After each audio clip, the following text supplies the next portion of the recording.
ሰላም የተወደዳችሁ ከሀገር ውጭም ከሀገር ውስጥ ያላችሁ ወንድሞቼና እህቶቼ ሰላማችሁ የበዛ ይሁን። እኔ ወንድማችሁ ፓስተር አንተነህ አሸናፊ ሲሆን ዛሬ ወደ ፊታችሁ ይዤ የመጣሁት ታላቅ የምስራች ድምጽ ነው። ወደ ምስራቹ ድምጽ ከመግባቴ በፊት ከመጽሐፍ ቅዱስ ክፍል ከአንድ ስፍራ ላነብላችሁ ይወዳለሁ። ትንቢተ ሐጌ ምዕራፍ 2 ቁጥር 9 ያለውን በጌታ በኢየሱስ ክርስቶስ ስም አነብላችኋለሁ። ከፊተኛው ይልቅ የዚህ የሁለተኛው ቤት ክብር ይበልጣል ይላል የሰራዊት ጌታ እግዚአብሔር። በዚህም ስፍራ ሰላምን ይሰጣለሁ ይላል የሰራዊት ጌታ እግዚአብሔር። የተወደዳችሁ ወንድሞቼና እህቶቼ ቀደም ሲል ያለና የሚኖር የእግዚአብሔር ቃል ዓለም አቀፍ ሚኒስትሪ ስናገለግል የነበረው በኢትዮጵያ ወንጌል አማኞች አንድነት አብያተ ክርስቲያናት ካውንስል አማካኝነት ወደ ፌይዝ ዊዝደም ግሎባል ቸርች መቀየሩ አንደኛው ጉዳይ ሲሆን፣ ሁለተኛው ደግሞ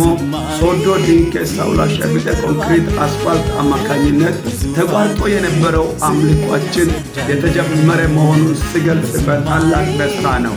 ታዲያ አድራሻችን ጎፋ ካምፓስ ፊት ለፊት አንደኛ መስመር ላይ እንገኛለን።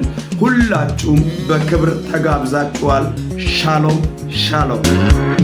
አናልፈውም ብለን ያለፍነው የመከራ አይነት ብዙ ነው። መች ተሸንፈን እናውቃለን? ከአሸናፊዎች እንበልጣለን።